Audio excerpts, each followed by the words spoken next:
Hello everybody and welcome to a very special stream here on the Focus Home Interactive Twitch channel. My name is Ben. I'm joined today by Roman.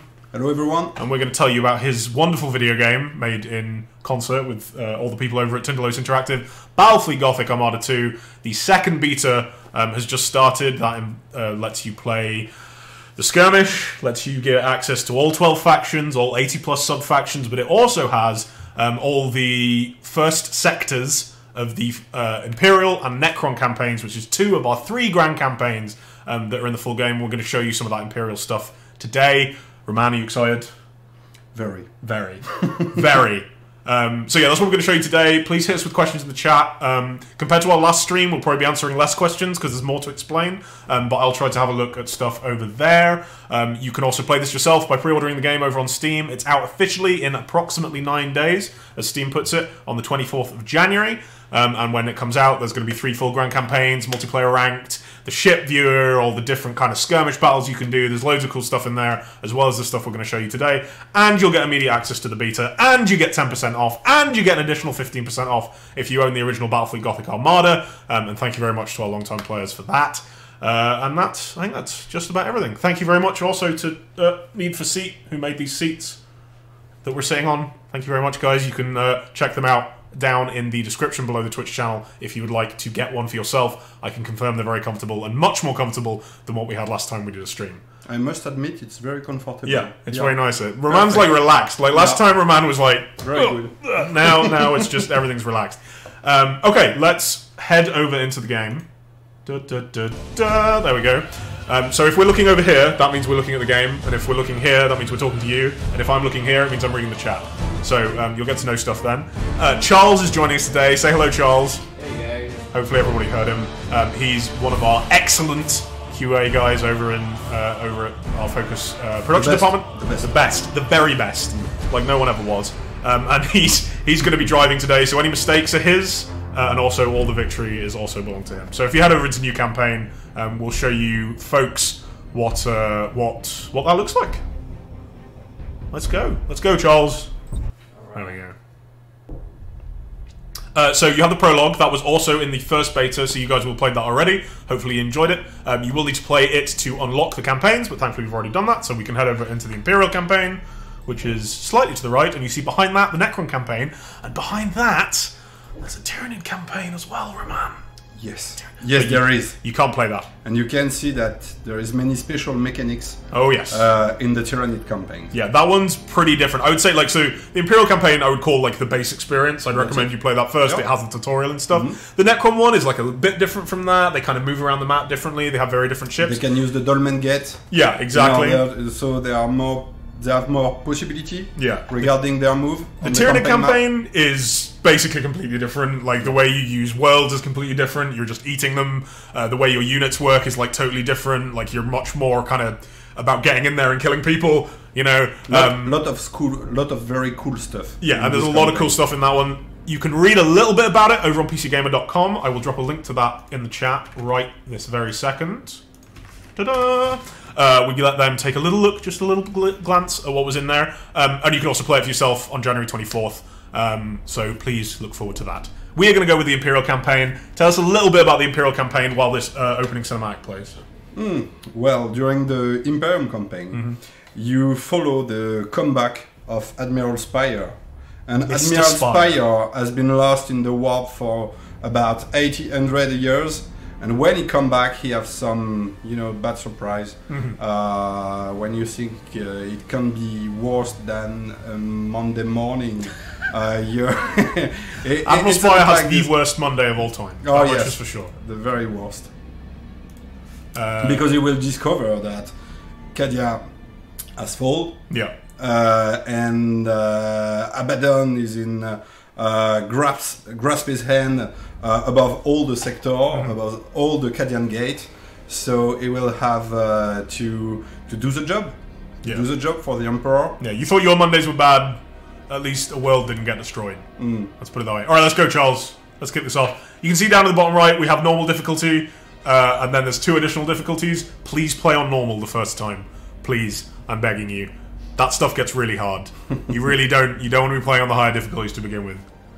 All right, let's go. We have a cinematic. Yep. How much of this did you say there was? Oh, It's like an hour? There is about an hour length of really cool cinematics. And this is a point we were very attached for this game, because we know that players just love the cinematic of the first Battlefleet Gothic game. So we try to push the quality of the cinematics to the next step.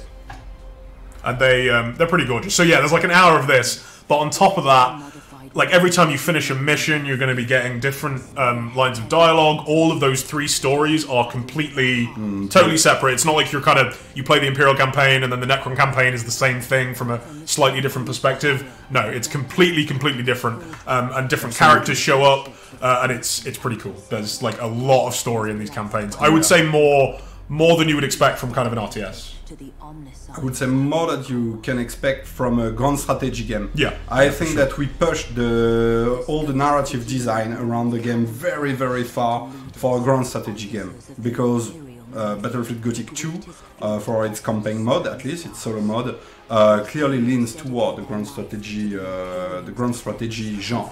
Yeah, that was something we really needed to kind of make clear. And unfortunately, due to it being right at the start of the campaign when we're playing this, we won't be able to show you kind of the giant space map that you're playing on that's all around the Eye of Terror. But there is a lot of space that you're taking over. It's a true grand campaign where you're moving around, you're building different fleets and that sort of thing. And we'll get into that once the Chaos Fleet has finished destroying everything, as they're that's kind of their thing. Exactly. And here he comes. Yep. I was very happy. We got to do a cool little teaser for the campaign trailer that you guys would have seen just at the start of the stream, and that hopefully you saw last week when we released it. I hope everybody enjoyed it, where we got to just say Admiral Spire returns, and that was kind of, we talked about it a little bit in the past, but it was the first time that we kind of made a big deal out of it, and it was good, for the fans, for the people that played the first game, to know that this guy's back, and he is your focus character in the Imperial Campaign. Absolutely, and it appears that players are very attached to this character. So we try to push its personality a bit, and he's a bit older, so he may be in a more dark mood than in the first opus. He's as we were saying, he's had a bad 800 years lost in the warp. Things have not gone his way. He kind of, he went in there and he just defeated Abaddon. He'd stopped the 12th Black Crusade. He thought everything was great. Everything was not great. Yeah, and all along the campaign, you'll have small hints about what happened during those 800 years, tracking, chasing Abaddon in the warp, and it's really cool. And there is a lot of reference also to the first game. Some character will return also around Spire. Oh yes, I saw one of those missions the other day. I don't want to spoil the surprise, but there is some very good. There is a lot of twist and good surprise during the campaign, during the Imperium campaign. Yeah, a lot of cool stuff. So each campaign begins with I think this is true. All 3 campaigns begin with an intro mission that kind of just introduces you to that faction slightly. It doesn't do the full kind of battle tutorial because you get that during the prologue, but it just gives you a little bit of story, kind of introduces the characters that you're going to be playing with, and the major mechanics of that faction. Because again, the Imperial factions play quite differently from the Necron factions and play very differently from the Tyranid factions. That's it. And what we'll see here as well is in the Imperial campaign, you're not just playing as the Imperial Navy, you also have Space Marine ships and Adeptus Mechanicus ships. Now that's not true in the Necron and Tyranid campaigns. They are more insular races, as it were. They have slightly less allies. But this is kind of the cool thing about the campaign, is it lets you mix and match these ships that you're not going to get to do in the skirmish so much. But not close enough. Yes, the Imperium campaign is very rich due to this fact. You have 3 factions in one campaign. You have the Space Marine, the Adeptus Mechanicus, the Imperial Navy, and each come with unique gameplay. So it makes the campaign very different from the other, very rich. And every mission just feels very different, because the mission will not be the same if you go into a mission with a Space Marine fleet or an Adeptus Mechanicus fleet. Your strategy will be very different. And also some scripted mission during the Imperium campaign will be much more easier with the good faction. In a given mission, for example, having a lot of Nova Cannon will be very helpful. So playing this mission with the Adeptus Mechanicus will make it a lot easier. Yeah, and there's a lot of those scripted missions that you were talking about, and that's something, unfortunately, we're not going to see too much of it today, because the first sector, because it's introducing you to the mechanics, it's showing you how the economy of the grand strategy map works, there isn't so much scripted stuff, but there are a lot of them in the campaign that operate very differently from just kind of a standard skirmish map. It isn't a game where you're doing kind of skirmish after skirmish after skirmish. There are maps where you're fighting in amongst floating balls of energy that when you shoot them they explode. There's asteroids coming through that will blow up all your ships when they hit them, and there's lots of kind of story stuff based around that where ships and factions will come in at kind of strange times, right? Yes, you have a lot of very different situations in the scripted missions, and this is a thing that asks a lot of work at Tindalus Interactive, is to get all the scripted mission really interesting, with a good narration level, with cool mechanics, with cool unique mechanics that really break the classic flow of the game. You know, so yes, you have all these stellar events that comes in scripted mission, like space whale, plasmic medusa, that offer unique gameplay and strategic opportunity during the mission. And you will have seen some of that stuff in the campaign trailer. If you go back through, if you maybe frame by frame it, or you listen to what I'm saying and that sort of stuff, you'll hear some of the stuff that we're kind of planning in there. But again, it's not stuff we want to spoil. Like, a lot of work has gone into this. Is a major undertaking. If you play all 3 campaigns, start to finish, you're looking at hundreds of hours, I think, like probably at least 150 or so. Oh yes, it's very. Yeah, and you know, depending exactly how you play and how badly things go and stuff, it could be much longer as well. But for my last run, it took me about 85 hours to finish the campaign with the Imperium. Yeah, so there's that 85 hours. Here you go. And then there's 2 more campaigns, just in case you want them. Yeah, exactly. It's almost too much, frankly. The content is really massive. Yeah. And yeah, so like we said, you know, there's loads of scripted missions and stuff. There's loads of story in there. There's side missions. There's a thing we call annihilation arcs, which is where you kind of get to wipe out a faction from the map, and they're not completely gone, but they sort of stop harassing you quite as much. You get to see all of that when you play the game. Again, we talked about some of that in the campaign trailer. Now, exactly. We talk about something like 25 scripted mission per campaign. So it's really massive and really huge.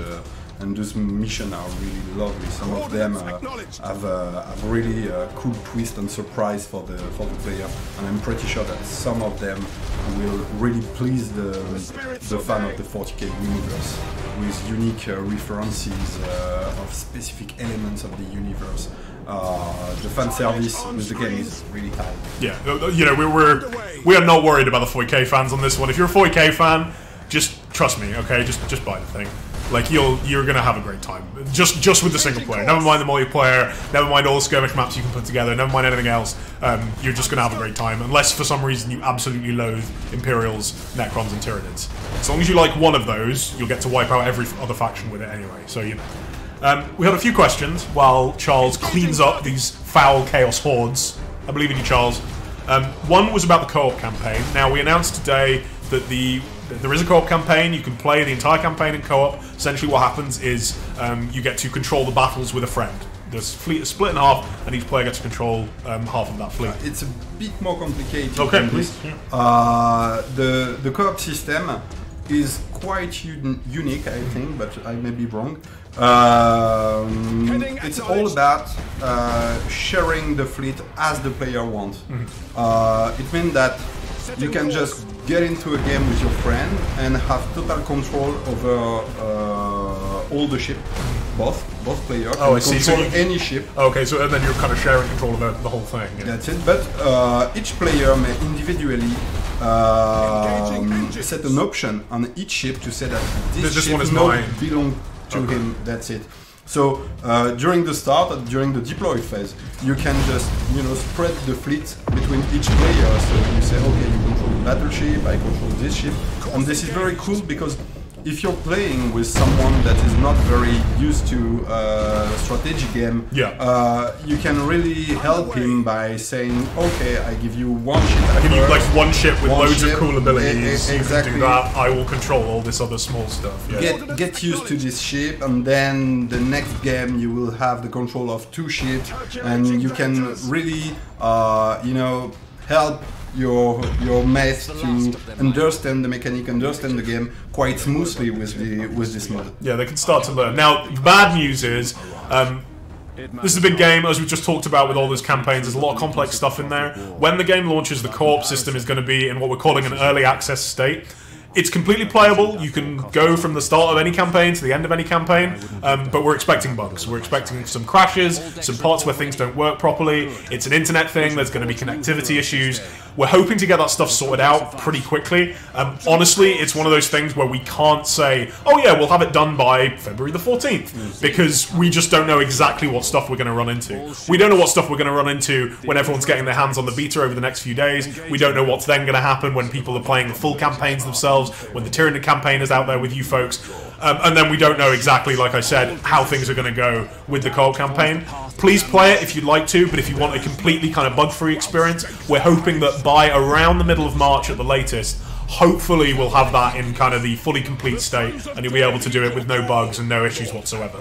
If you want to... It's important to know that at Tindalos Interactive, a dedicated team is working really hard right now to get everything in order as soon as possible, but once again, as you said, you can clearly play in co-op at the release, but the player may experience some issues. And we know that players really wait for this feature. This feature is really important in the game because it's just so cool to discover all the story and all the narrative with your friend.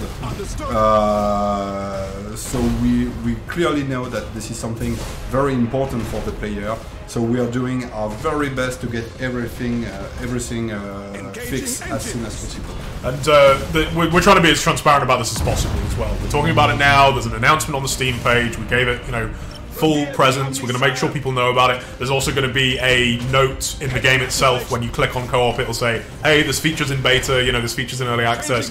Please let us know any bugs. You know, it's really great if you help us test it. But if you want a completely, you know, bug-free experience, you just want to play co-op and you want everything to be fine, again, hopefully around the middle of March or somewhere like that. And we'll keep you folks updated. Hopefully it'll be sooner. Hopefully, you know, there won't be any additional delays to that, but we'll let you know as soon as we can. And yeah, you know, we're super excited about that feature. We think it's really, really cool. We think people are really going to enjoy it. It's one of the reasons the game ended up coming out now instead of late last year, which was the original kind of development plan. We were like, look, we can get the campaigns in a better spot, and we can get co-op in there if we do this. Obviously, that did not entirely go to plan, as these things rarely do, but hopefully you folks enjoy it, and yeah, you know, let us know if there's anything else with co-op that you're super excited about. Get him, Charles. He's getting there. The other question that I've seen, and we've talked about this a couple of times, Roman, is the request for DLC and additional campaigns and all that stuff. I know this question. You're familiar with this one? Very often. Yes. Every time. So, we're not ready to talk about that stuff yet. The game is not out yet. As I just explained, we don't know, you know, how things are going to go when the game is in your hands. We don't know exactly how many updates and that sort of thing. Well done, Charles. Charles is giving us a thumb up.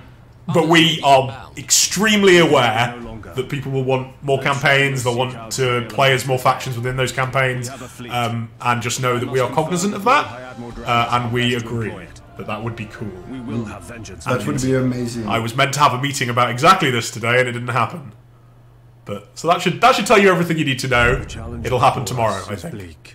Yeah. This is something we are currently discussing. Yeah. And of course we saw that so many players ask for more campaigns. We know that Chaos player may be sad, Orcs player may be sad, Tau player may be sad. That's something to point out, actually. So there's the 12 factions. Exactly. 10 of those factions appear in the campaigns. And every faction have new content compared to Battlefleet Gothic 1. Oh, yes. I think it's also important to say this. New ships, new upgrades, new skills, etc., etc. They also, even though the campaigns are focused on Imperial Necron and Tyranid storylines, each faction within those storylines gets, you know, you find out what's going on with the Eldar, what are they doing? You find out what the Orcs are doing, they're mostly killing things and wiring around. But we have to be clear about the fact that adding new campaign is a huge amount of work. 85 hours, people. Campaign are so massive, and and once again, the narration around the campaign is really important. You have to make new video, you have to make so many voice recording. It's a huge stuff. Adding a campaign is a huge stuff. But personally, I would love to see a campaign for every faction in Battlefleet Gothic. All of them. Yeah. So, kind of the end result of this is A, yes, we know you want it. B, we can't talk about it right now, and it will depend logically on how well the game does. So go out and buy it if you want to play it. There is 3 massive campaigns in there already that you can play. Hopefully one of those will tide you over until we have co-op completely working, then the other 2 you can play in co-op. And maybe, hopefully by the time you finished all of those, we'll be able to tell you about plans for DLC and that sort of thing. So stay with us. We believe in you. What, Roman, is this? This is the campaign map. This is the campaign map. And more especially, this is the Cadian sector of the campaign map. And just to put the finger on how detailed we try to transcript the universe of 40k, I think it could be interesting, Charles, if you can just click on any planet, thank you, in the sector. You can see that you have some systems that have many different worlds. The fan will instantly notice that all the planets of the Cadian system are present, and you can see that for every world in the game you have a cool description of the world, and with each world is associated what we call I would say characteristic, special characteristic. For example, Belisar contains a hive world, which is very, very interesting for the Imperial, because the hive world can generate many resources and it will help your ship regenerate troops faster. But in the meantime, this world is very dangerous, it's very hard to live in such a world. So developing the world will take many more time than a normal world. And for each world you have a series of attributes that will affect the gameplay campaign, and that will force the player to take very smart and very good decision about which world to upgrade or not, because you can upgrade each world on 3 levels, and which each level you will unlock more bonuses from this world. If we mouse over Hive World again right here, Charles, as you can see, this says 10, 20, 40, so that is reference to that evolution level, as you call it. Exactly. But exactly, you know, so spoilers, we're going to end up taking over this whole sector. You end up with a bunch of different worlds, a bunch of different points of interest within the systems that are within that, the systems that are within that sector. And it's up to you. Do you want to upgrade your hive worlds first, or do you want to upgrade your shipyards to get more ships? What do you need right now, etc., etc. And it's another thing that is important, is that every bonus can be connected. There is a relationship between all the attributes, because if a hive world is connected to an agri world, you will get more bonuses. And upgrading agri world, for example, will reduce the cost of upgrading other world. And there is a very important thing about those lines that link the different system, because some attribute will give bonuses to connected system. So where the player will have to connect as many systems as possible in order to gather as many bonuses as possible in a given cluster of system. So it's a very cool mechanic. It's quite addictive during the campaign, because you really want to upgrade everything and have the best thing possible. But you will have to make choice. Should I upgrade my different world, or should I buy more ships and repair the fleet and buy defenses? Because this is another important stuff in the game. It's that you can buy defenses for your world. And your world can be very vulnerable if you don't do that. So we are in a tutorial, so no, Charles cannot select world. Let's play Charles. I will talk about the differences in time. There will be many risks in the. So yeah, it's I think kind of at the center of Battlefleet Gothic, I think this was true of the first game as well, is it isn't complex to interact with those systems. You just click, all right, I want to upgrade this. Okay, I'm gonna upgrade this, and then I'll have enough resources. Like everything's clear to you. How many resources you have, how many you're getting next turn, what you're spending on what. But what you need to think about is, okay, so if I upgrade my aggro world first, that'll make everything else cheaper, but I won't be getting as many resources. But it means that I'll be able to, okay, I upgrade this, I can then afford one more ship, and I can do 2 things this turn. That's cool, etc. Upgrading world attribute is not all about economy. Yeah, there's other stuff in there. Most of the time, yes, it could be about developing the economy of the game.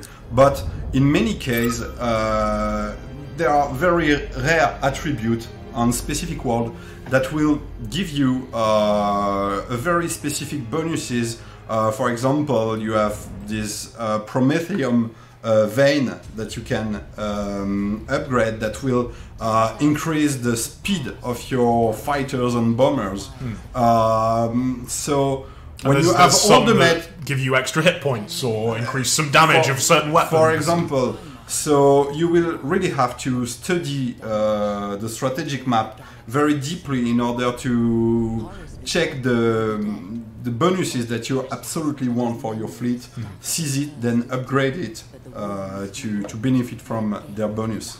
Here we see another one of our cinematics. Every time you encounter a new faction, you get a little cinematic that's about them. Who are they? Presents you the faction. Yeah, and that's useful for if you're a 40k fan, it's just cool to see. But we know some people are going to play this. Maybe it's their first interaction ever with 40k, or they don't remember much except there's a space marine and an emperor maybe. So this should give you a little bit of info as to what's going on, and also what's their status at this point in the storyline.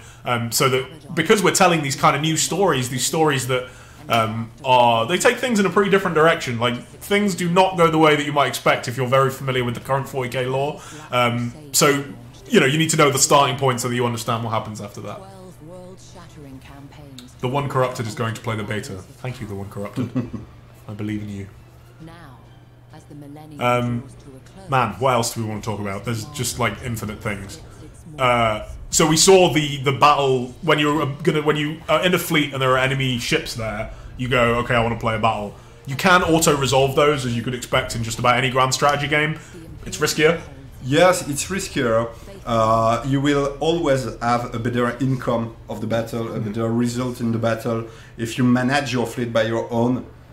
If you're a good player, of course. If you're a total noob, maybe you should have resolved every battle, but I don't think that's the point. But yes, you have so many battles to perform in every system in order to seize them that we felt at a point during the development that it was important to add a feature just like in, for example, Total War, that helped the player to just squeeze some battle where the player is clearly going to win this. Yeah, there are going to be times where you have a massive fleet, and for whatever reason the enemy fleet's quite small. Maybe you've done something clever and you've kind of outwitted them and you've outmaneuvered them, or you just have more ships than they were prepared for. Because this is something that is very important, is that the campaign allows the player to play with really massive fleet. Yeah, big fleet. At first, you just have a small amount of points that is allowed with each fleet, but at the end of the campaign, you will have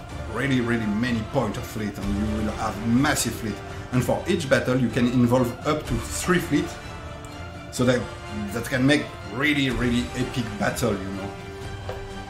And that's something that kind of continues through the campaign. It's one of the things that we're looking for feedback on, I would say, within this beta is, if you're playing it, how do you feel about the leadership system? How do you feel about how quickly you're growing your fleets? How do you feel about the smaller battles, the bigger battles? That's stuff we're all looking for feedback on, because, hey, a lot of that comes down to numbers tweaks that are relatively simple, not super simple, but relatively simple. And yeah, we've done plenty of changes since the first beta. I did see a couple of people asking about kind of what balance stuff we've changed. That is all over in a Steam post. I think I have it up. Yes, I do. Is it in this one? Yeah. If you check the Steam post, I'm just going to drop into chat right now. That says kind of everything that we changed since the first beta.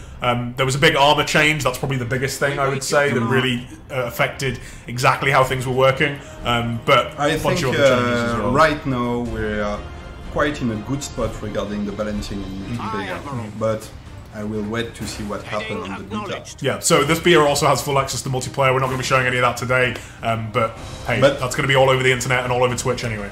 But whatever, you are absolutely right. We are craving for feedbacks. Oh yeah, on please, the game. please. We've been playing it. We think it's good, but now we just want to hear what you think. Tell us if you think it's terrible. Please tell us. we can fix a lot of that stuff. So that's how it is. I saw someone asking Todor AL how long the beta will be. It's going to run up to launch day. There may be an interruption of some sort on launch day where we need to bring some servers down to kind of reboot stuff, but it won't be that long. Because like the multiplayer stuff isn't as complicated as it is for something like Insurgency Sandstorm, another beta that we ran up to launch day. But yeah, if you buy now, you effectively have early access to the game, full access to multiplayer, and then full access to a couple of sectors from the campaigns. And then on launch day, you'll get everything. And also, player will keep their save. Yes, indeed. So if you play through, you don't have to worry about doing the prologue again. You don't have to worry about beating the first sector again. All of that should work come launch day. And yeah, we're super happy about that. Essentially, if you're interested in the campaigns, you can get access to, I would say, 5 hours, maybe 4 hours, depending on how quickly you play. Depending on how you play, I would say yes, about 5 hours per campaign. Yeah, so you've got plenty of content in there, probably enough to last you 9 days. It's just unless you play games like I do. It's just the first sector. It's the fastest sector to explore and to develop. It's definitely standard. We'd love to have given you more, but honestly, trying to sort all that stuff out and just get this working was a challenge, to say the least. So we hope you're happy with what we've given you here. And for each campaign, you have 12 sectors, and some are really huge. You have sectors like Agrippina. That is the one I got to in my latest campaign, and I was like, oh good lord. Yeah, Scarus and many different sectors that have a huge background and that are very important in the 40th universe. Yeah. Once again, a lot of narrative stuff around the sector. It's definitely worth pointing out that, so in this first Imperial sector, for example, you're only facing chaos. There's a reasonably linear path through it. And it's fairly easy, I would say. Like compared to what happens later, it is the first sector of the campaign. Immediately, things are going to change as soon as you get into the main game. Again, I don't want to spoil it, but there's new factions. You have these things where we have actual invasions of your territory. Enemies will come to you. They'll come via non-standard space lanes. There's very strange sectors out there that you can't attack in ordinary ways. And there's a lot of cool stuff. You are messing this guy up, Charles. He doesn't even know what day it is. He's having a bad Monday now. He's going in close combat with a corn ship. Maybe normally not the solution. greatest solution, but it seems to be working out. While Charles defeats this foul enemy, we are running some giveaways today. The first one's going to start right now, because I've decided so. This will give you a pre-order key for the game. So, you'll get access to the beta right now, you'll get access to the full game when it comes out, and you don't have to spend any money. Sounds pretty good to me. If you just type, I think it'll be !raffle in the chat. Our wonderful community managers will let you know exactly when that starts running, and then you should be able to rock with that. An interesting thing to say is that during the battle like this, all the damage you take, whatever if it's on your troops, on your hull, if you get critical damage, all of these are persistent. We should see it just about now, yeah. Exactly. So you see down at the bottom here, the Sea Luna has a little bit taken off its health bar right there. Exactly. You also lose 3 troops. And the player will have to maybe move his fleet smartly on the campaign map in order to repair the ship faster. For example, if you station your ship on a shipyard, the ship will tend to repair faster. Also, if you get your ship on a hive wall, you will get more troops. So I hadn't seen that before. post-battle thing. Oh, that was so cool. Sorry, go on. No, so there is a lot of persistence in the game. And that's another thing where the different systems are going to give you different bonuses. Somewhere will replenish your troops a bit faster. Hive Worlds, for example, they've got a lot of people on them. Somewhere might repair faster. And you can also always spend resources to instantly repair. I think you have to be on a shipyard to do that, is that correct? You have to be, no, you don't have to be on a shipyard, but you have to be in the easiest mode. Oh, okay. Ah, there you go. But it's not yet in the beta. In the beta, you can do it in whatever mode you want. Right. But in the final version of the game, you will not be able to perform a fast repair in a normal and difficult mode. So yeah, it isn't like a super on the kind of basic mode. It isn't a super relevant mechanic all the time because you generally will have enough resources to do what you want to do.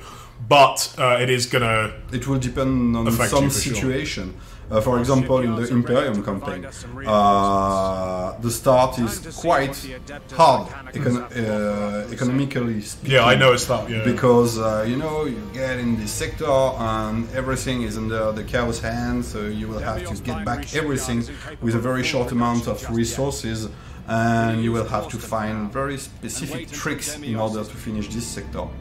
But I'm pretty sure that player will find them easily. Alright, so this is how you add fleets to your ship. Now I think this is probably the most complex system that we have, I would say. Do you want to just run us through this whole interface? Of course. I talked about connected system earlier. And this system may seem complicated at first, but once you get how it works, it's very pleasant to use. Because at the opposite of most of the grand strategy game where your armies are locked when you want to add troops in your army, this system allows you to allow a lot of freedom regarding troop acquisition. And how it works. First of all, you have to select a shipyard, and you are connected with all the shipyard in connected system. You know, if I station in a system with my fleet and there is a shipyard in the system next by, I will be able to use the shipyard without having to move my fleet on the shipyard. It's a much friendlier way of doing it than I think most grand strategy games go for. Exactly, and as you may see, you have all the different tonnage in the game of the ship. And each this is just the Imperial vessels as well, just the Space Marine and Admech as well. Yeah. Exactly, it's just for one of the three factions of the Imperial Campaign. And each shipyard generates construction points every turn.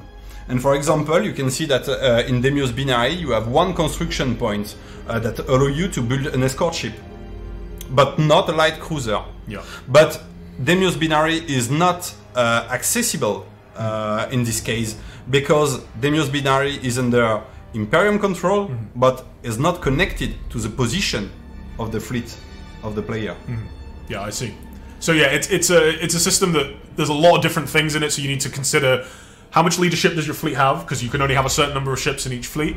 Again, that's something that we're looking for feedback on, especially. How many resources do you have? How many of the shipyard points do you have?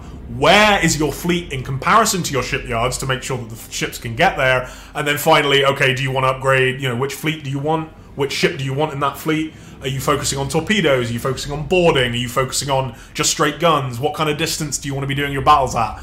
And so on and so forth. And I think those systems are slightly different for the other factions as well in the different campaigns, just because of how their meta game works. You have some variation. Yeah, you have some variation. And again, all of that stuff is stuff that is affected by the different attributes. The different attributes that you have within a system. For example, Deimos Binary right now, even if we had access to the largest ships possible, which we don't because Admiral Spire just doesn't have enough leadership to run them. We wouldn't be able to recruit any yet because the shipyard there simply isn't big enough to make ships that are, you know, at the end of the game, and if you upgrade your shipyard, you will get massive shipyards that generate a lot of construction points every turn and can accumulate a lot of construction points that allow you to build the biggest ship in the game. Yeah. But at the very beginning of the campaign, you will only be able to build escort ship and light cruiser. Yeah. Please wait before And turn, Charles, this is another important feature in the game. Defenses. The defenses. And this is a very cool feature. This is a feature that is shared by the Necrons on the Imperium. But the Tyrannid work totally different. They're just different in every way, pretty much. But on every system, you are able to deploy defenses at the cost of resources. And all those upgrades have an impact directly on the gameplay of the battle you will perform on the system. And this is really cool because when you build a space station is really something powerful. And when you manage to build a space station and your system is attacked by the enemy and you have all these defenses during the battle, you can really just bring a small fleet and rely on the defenses you deploy to face the enemy. And it's another kind of complex thing with the economy, and that's something that we want it to be easy to understand, but you to have a lot of options. Do you want to build minefields and turrets in all your systems? Do you just want them in a key system? How close are your fleets? Can you get your fleets back if you realize you're going to come under attack? And when you're attacking as well, now the enemies can build this stuff. They can have defense platforms, they can have minefields. Absolutely. You can use your control to get around those minefields when you're actually in the battle, but obviously they can try and stop you or position their ships in such a way to reinforce their minefields and reinforce the defense turrets. So it all kind of comes together. And you saw during the battles that they use the same as the skirmish system, where you can capture points and you can also destroy the enemy fleet. Now, in these early engagements, it's faster and honestly slightly easier to just destroy the enemy fleet. That's going to be what you want to do. There's usually only a couple of ships on each side. But later on, having defense platforms that are positioned on capture points so you don't have to worry about them, that's going to be a big advantage.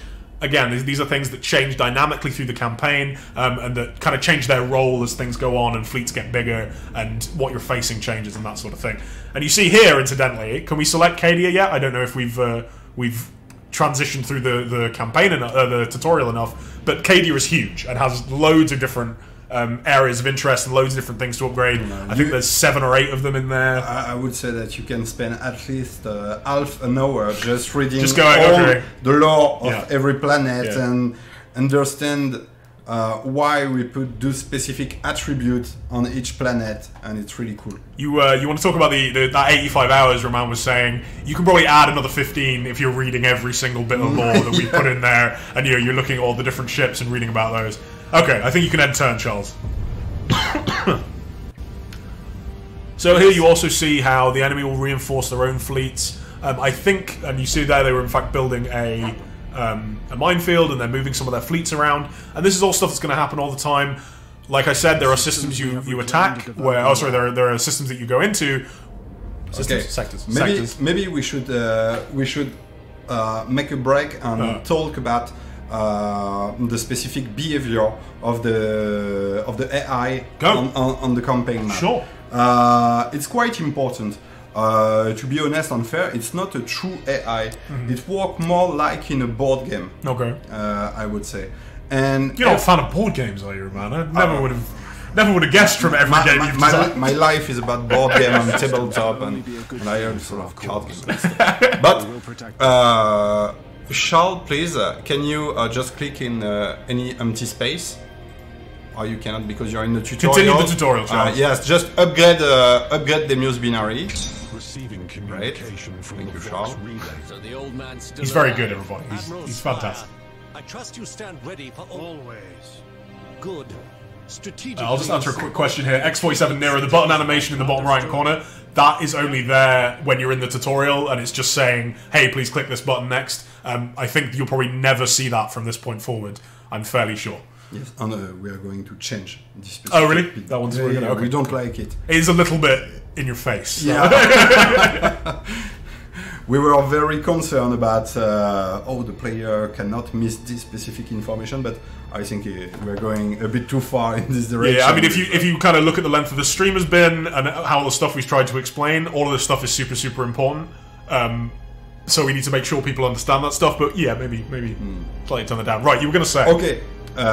What I was going to say is that everything regarding the AI work with the threat system. And the threat system,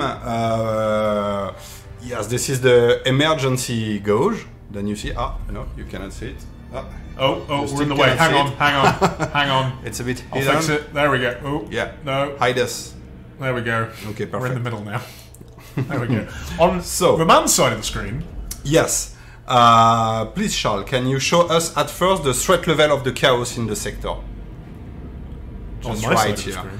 And the threat level is an abstract representation of how the chaos want this system. And the more threat the chaos will have in a given sector, the more actions it will perform in this specific sector. And action can be a very large panel of things.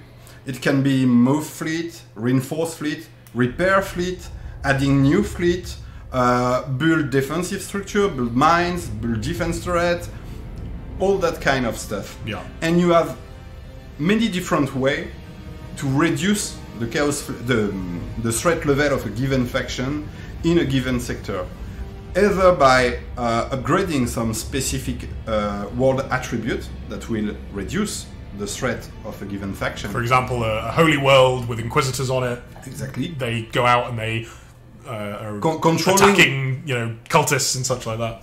Exactly. Can you go on Cadia, please, on the world Cadia? For example, Cadia has a fortress world, and it's a big symbol. No, it's Macaria. Yes, Cadia, you was just on your left. There That's you it. For example, this world is a symbol for this faction. It increases your renown, but oh yes, Cadia doesn't have any fortress world anymore because it's destroyed. It's been blown up. But on other world, you have fortress world, and when you manage to seize the fortress world, you will reduce the threat of every faction in the sector. So yes, this mechanic is very important, and why it is very important is that because can you show us the emergency gauge, please? Yes, this is the emergency gauge.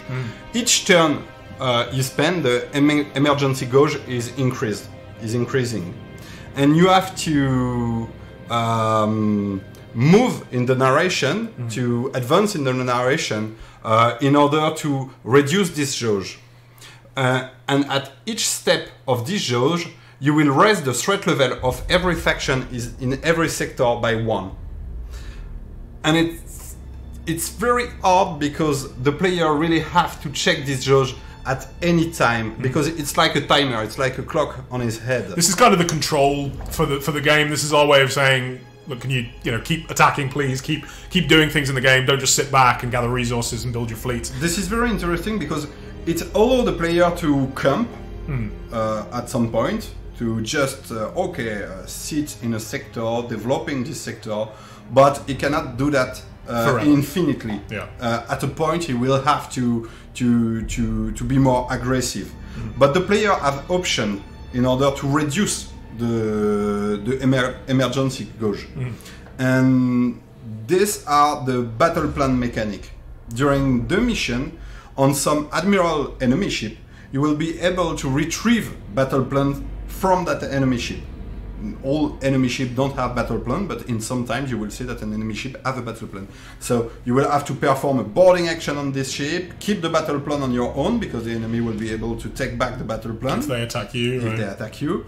But if you manage to keep the battle plan, at the end of the game you will earn these new resources in the game that will allow you to perform multiple actions on the campaign map. The most important one is probably that it will help you to reduce by 1 the emergency gauge, but you will be also able to delay invasion, assault on your system, and the game become very strategic and tactical at a point in the campaign where you really have to manage these specific resources very well if you want to progress through the campaign. Yeah, and it's another one of those things where those are then used in different ways. You can use them, like you were saying, to delay attacks that come into you. You can use them in specific ways to do certain things. Again, don't want to get into too many spoilers, but like I said, there are lots of different things and different stuff all collected around different systems that interact with all these different kind of mechanics in different ways,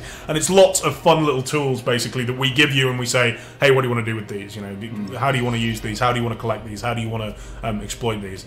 So what I think we should do, the player is really free to approach the game as you want. And also the map is very free. For now you have only one sector in the beta, and what Charles is showing you is just one sector, but at a point you will have so many sectors open with so many strategic and tactical options. It's crazy. And you end up with more fleets, more admirals. They've all got different effects that they're applying to their fleets, and you're trying to manage all of this. And again, this is kind of another reason that we ended up with that auto battle system in there, because sometimes you're just going to want to stay on this map for a bit and work all this stuff out and then do stuff later. The next point we should talk about, because I know that many players ask for personalization and customization on ship. So in the game is now a grand strategy game, and you control several different fleets, and you can set all the ships you want in this fleet. But you can no longer individually go, I want this to have these guns, etc. Yes, but, because there is a but, and then an important one, is that with each fleet, individual ship will earn experience. Yeah. Okay? It can be level 1, level 2, level 3, and level 4.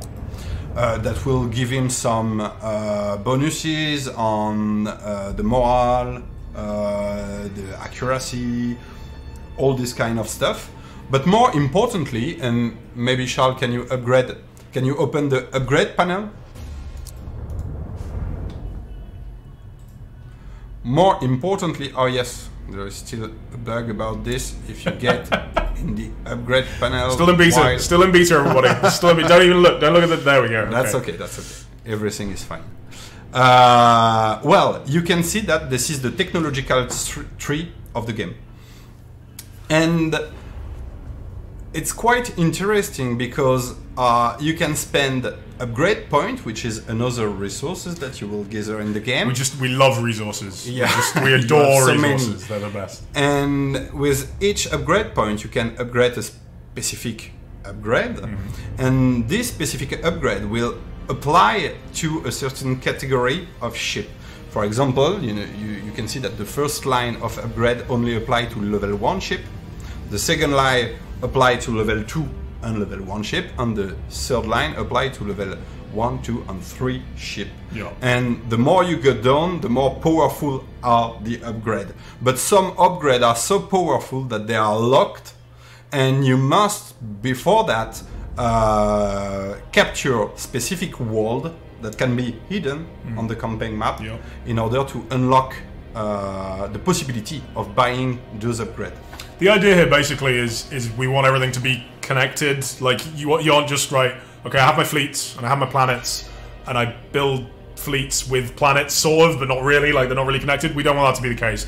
Everything, the XP that you're getting from battles is going into being invested in upgrades for your fleets, but those upgrades only work if you have enough shipyards to create the correct type of vessels, and those upgrades also only work if you're doing enough battles with those ships. We want you to get attached to those ships and be like, oh no, I can't let my level 4, like, Oberon die. That's like my entire fleet exactly. right now, Exactly. And yes, the player is really pushed toward keeping his ship alive. This is very important, because if you lose the ship, it's permanent, and you will lose all the experience you gather with this ship. Yeah, absolutely. Meaning that the new ship you will buy, if you want to replace it, will not have access to the level 2 and level 3 upgrade. I think that's everything. We've done upgrades, we've done the urgency gauge, we've done XP, leveling up, we've done battle plans, resources. What I would suggest... I think we make 10% of the game mechanic. Oh yeah, sorry. There's also the 3 other campaigns. The 2 other campaigns. The 2 other campaigns that have all their own mechanics and such forth. What I would suggest is, Charles, if you just want to play, we'll just let you go free. Do everything you can. We're going to do 10-15 minutes of Q&A, because I know we haven't answered very many questions, and I would like to get to some, because I have seen a few pop up, but I haven't had time.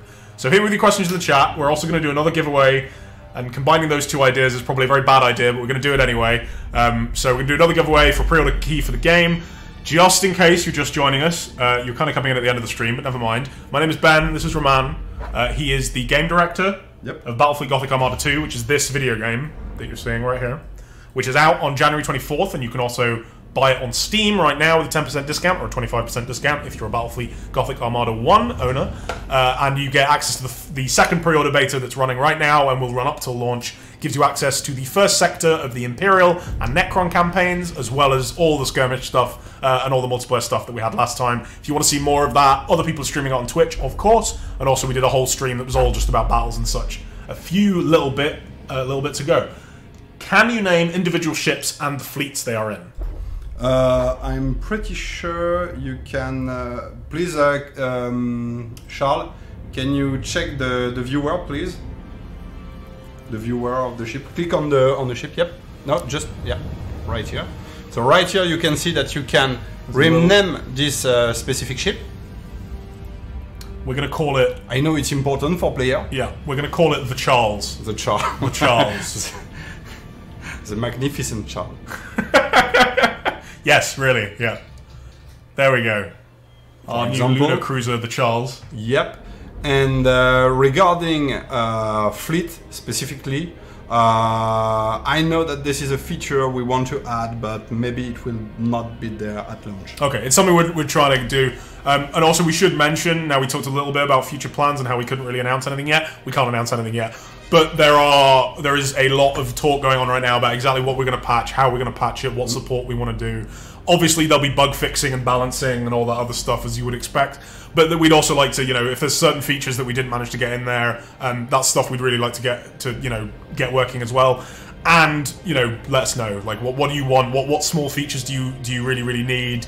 What stuff is really important to you that isn't in there? Let us know and we'll do what we can. Some stuff will take longer than others. If it's massive systems or some such, then that might be a little harder. But if it's stuff like renaming and something, or being able to look at something in a different way, or mouse over something and get more information, then hopefully that's the kind of thing that maybe we can do it for launch. Certainly we can do it sometime after launch.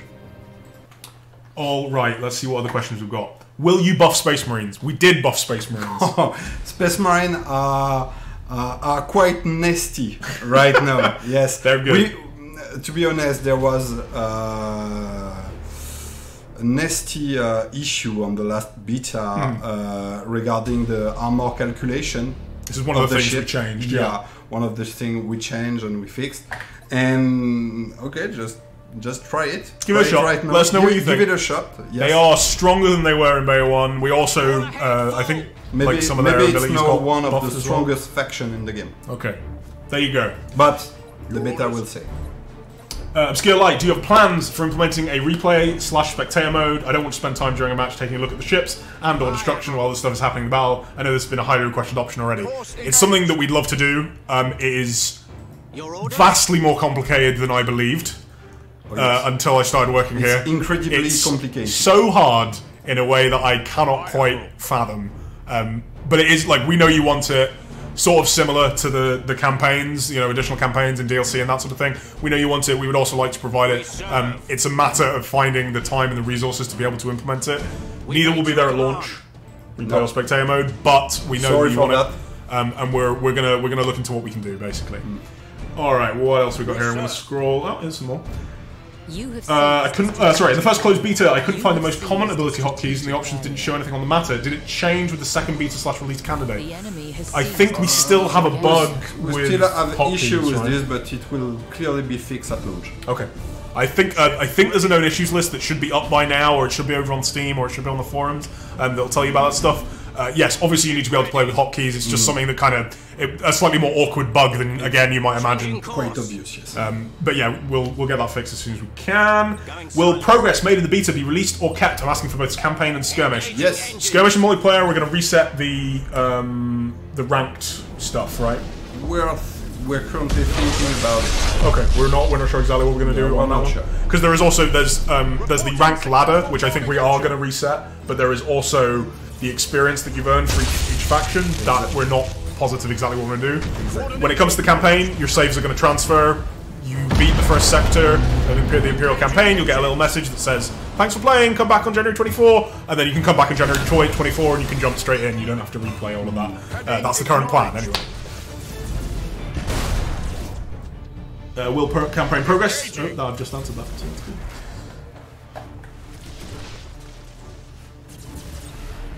I think we will do one final giveaway before the end of the stream. And hit me with any further questions that you have. I miss any.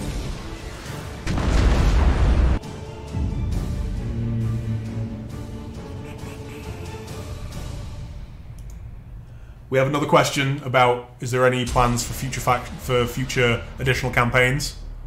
Not that we can talk about. For additional campaign, we already talked there was a little bit about that earlier. Oh yeah, I like to. We would love to, but we will talk about it. We'll talk about it when we can talk about it. I saw a bug report. Oh, okay. Our community guys dealt with that. Yes, if you have bugs to report, we have forums. So please post them on the forums. Please let us know, because we do need to know about the bugs. It's very important for us. Yeah, that's why we're running the beta. This is not just a, hey, pre-order the game, give us money early. We really need to know about this stuff. It's important. Hopefully you'll understand, after all the stuff we've talked about, it is a ludicrously complicated set of systems. So, you know, we're expecting there to be bugs, and we're really glad you guys can report them. Twitch chat, definitely not the best place to do it. Please do post it on the forums, or let us know via basically any other medium except for Twitch chat, I recommend. Ultra-wide resolutions? Question mark. We don't have this. We don't have this. Sorry. It's sort of like Linux support, where everybody would like it and it would be great, but the resources required to make it work are difficult to allocate if you also want to do all the super sweet stuff we're doing. If it's something you really want, please make a post on the forums, explain why you want it, explain why black bars on the sides aren't good enough for you, and you know, we'll see it, and if there are enough people who agree with you, we'll look into the possibilities. Right now it's just not something that we can do for launch. Where should we strike? I don't know what you're talking about, Mariki, I don't know what you're talking about. They will ignore my questions about the mines. Ask again, Ash Ardalon, I'm sorry. Ask me about the mines. Do it. Somebody's saying run your escorts in silent, Charles. I don't know why. I never do that. I just put everything in brace for impact. I know what's going to happen to my ships. They're going to get hit by torpedoes. Ooh, can you paint your fleets? And if so, is it presets or custom colors? This is complicated. Please go ahead. No, but yes, there is a preset of custom color, all official regarding the universe. Yeah, for example, all the Space Marines, it's all the different Space Marine chapters. Exactly, but the player is not allowed to pick. We don't have the 256 color wheel or anything like that. No. We don't. We do not support giant pink Battlefleets. No. That's it. Mods. Can't control mods. Anyway, I think in the campaign, each time you build a ship, you can pick its color scheme. Is that correct? Have I gone mad? Yep. Was correct. I hadn't gone mad. In fact, you select an admiral, and the admiral will determine the color of the rest of his ship. There you go. So yeah, you get to select that stuff. I can't remember exactly what the Imperial one is. Like a Gothic one. There's a Acadian one. There's about 10. Yeah, there's a bunch of different ones. And for each faction, yeah, there is 10 different colors for the Space Marine, for the Adeptus Mechanicus, and for the Imperial Navy. And then Necrons, they have a bunch of different dynasties, and Tyranids have a bunch of different type fleets. Exactly. And then all the other factions and skirmish and such have their own stuff as well. Were the Necrons nerfed from the previous beta? Yes. We nerfed the Star Pulse drive. I know about that much. Oh yes, the Star Pulse has been nerfed, yeah. But they benefit a lot from the armor change. Yeah. But I don't. Let us know what you think. To be honest, I don't think that the Necron was especially powerful on the last beta. No go. No. I enjoyed playing with them. I enjoyed massively. This is not what the data told us. The spirits obey. How will mines help if they delay arrival time and don't let you interact with them? Time until invasion is irrelevant compared to time between invasions. Now, because we didn't get to show you an invasion, that might be why you're slightly confused here, but two things. One, the mines also appear on the battlefield. So, the enemy will run into them and their ships will take damage if they do that. We changed this. Oh, did you? Yeah. I'm lying. It's not true anymore. It's not true anymore. No. The mines in a campaign will delay the invasion you will receive. And when the AI deploy mines, it will force you to fight this AI with only 2 fleets instead of 3. Okay, so that's why it's relevant for you. Now, as far as the invasion thing goes, you get an alert when an invasion is coming towards you, and it says, hey, you've got 3 turns until this invasion arrives. Exactly. Adding a turn to that is super relevant. Like, that is a big deal. That is something you'll probably have to see for yourself in the full version of the game, but we promise it is kind of a big deal. It's an interesting question, because this is something we were very attached. I think the mines is an emblematic aspect of the Battlefleet Gothic tabletop game. Yeah, and also like space battles. Like when someone says space battles, I think big lasers and minefields. But in Battlefield Gothic, you know, the mines are very old school. They are linked with massive chains, and they have a very specific design. And to be honest, we kind of struggle to find a good design for the mine during the battle sequence. Yeah. And we prefer to just remove the mine definitively from the game. They were kind of easy to get around from the battle. Yeah. Yes, it was very hard, because should there be stealth, or should we allow the player to deploy the mine?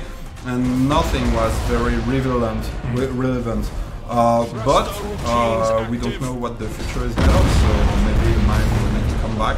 Yeah, let's know. If we find a nice way to implement it in the game, maybe if the player want to have ideas about this, we are also very demanding. Yeah, we still have all the assets for that. They're used in the prologue, for example, as part of that. All the assets. It's just that it was not satisfying in a gameplay manner. Do you need to know the lore to play? No, we'll teach you all. Don't worry. If you know literally nothing about Warhammer 40k, A, you're going to have an amazing time. It's a really cool universe, nearly swore. And B, yeah, we'll tell you everything you need to know. Do not worry about that. And if there's anything you don't understand, you can Google it. And let me tell you, there are resources. There is stuff that will help you out on that one. The ship viewer needs some optimization and bug fixing. That is a completely new feature for this beta. Any bugs with it, please do let us know. We saw one earlier. But yeah, please let us know. We think that's super cool. Like, it looks really nice. It's a really nice way to look at your ships. But it's important to say that it's a true beta. So we need feedbacks, and we will fix as many things as possible until the release. Yeah, we're confident that we're going to have a pretty good release. No game survives contact with the players, as Sun Tzu once said. But yeah, we think we're going to have a pretty good release. These 9 days are going to make it even better, and we're super glad to get it to you guys. Good, because I bought it already and I know nothing. Excellent. I'm glad you bought it already. I hope you have a good time. And yeah, you've got any questions about 40k, there are people out there who can answer them. Sounds like crunch time pizzas for the office. Have you got pizzas at the office? No. Okay. We're in France. Oh, we're in France. Yeah, we don't do pizza. We don't do... Frog's legs at the office. No, we only eat... baguettes at the office? very, gourmet meal. Oh yeah, caviar. And we treat them well over at Tunbridge. Wine, but they need to code at the same time. It can get very, very complicated. I don't think it was Sun Tzu. I definitely wasn't Sun Tzu. I'll tell you guys that much. Okay, I think. Oh, actually, workshop support and mod support. Where are we at with those? Mod support. We don't have mod support. Not official. Not official mod support, but we're quite open if the player want to change things. Yeah, so it's built on Unreal Engine 4. Yep.